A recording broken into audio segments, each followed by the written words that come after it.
Моя улица, где я жил, родился, был улица Ленина, дом номер 8. А на настоящее время Ульянова 14. Ночью, 2 часа ночи пришли 3 солдата. У мамы забрали фонарь. Вам это больше не нужно будет. Собрать детей на 3 сутки продукты берите. Больше ничего не требуйте.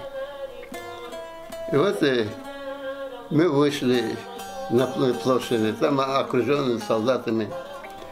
Вот. Я как-то потом скрылся, убежал домой. И вот домой книга лежит, альбом лежит. Вот такой свинель. Вот. Там золотые кольца, золотые серьги лежат. Всех не забрал, забрал только часы, папины часы. И вот это от Николая все время остался часы. Вот. Не советский час. Папа кличка, его Леонид. Ледник. А почему ледник? В Айпетере, так назывались, хасар, заготавливали лед, потом продавал больницам, санаториям, остатки потом ресторанам давал. Ее дали 10 лет за контрреволюционной деятельности.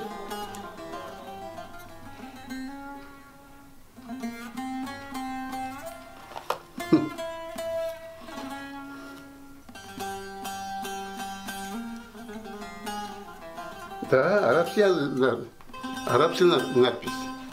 Один раз я чуть не остался от поезда. Хорошо, что сзади вагона 2 хорошие дядьки меня за руку подняли, взяли.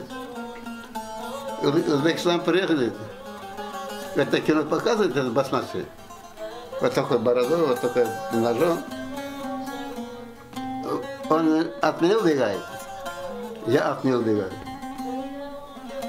Для того, а где-то пропаганда была там против нас. Вот.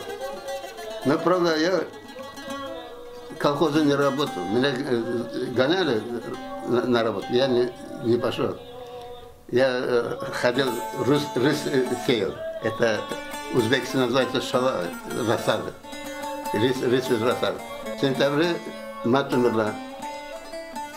5 сентября мы похоронили, я без сознания, при смерти лежал больной. Меня одна узбечка спасла жизни. Мы заболели, знаешь, от чего? Вот, смотри, вот такой квадрат, рис, там вода. Вот это воду мы пили. А там же земля, там лягушка, там целитель, солнечный, вот от этой воды мы заболели. Недели отдых дали, потом начали гонять на работу, на хлопчатнике.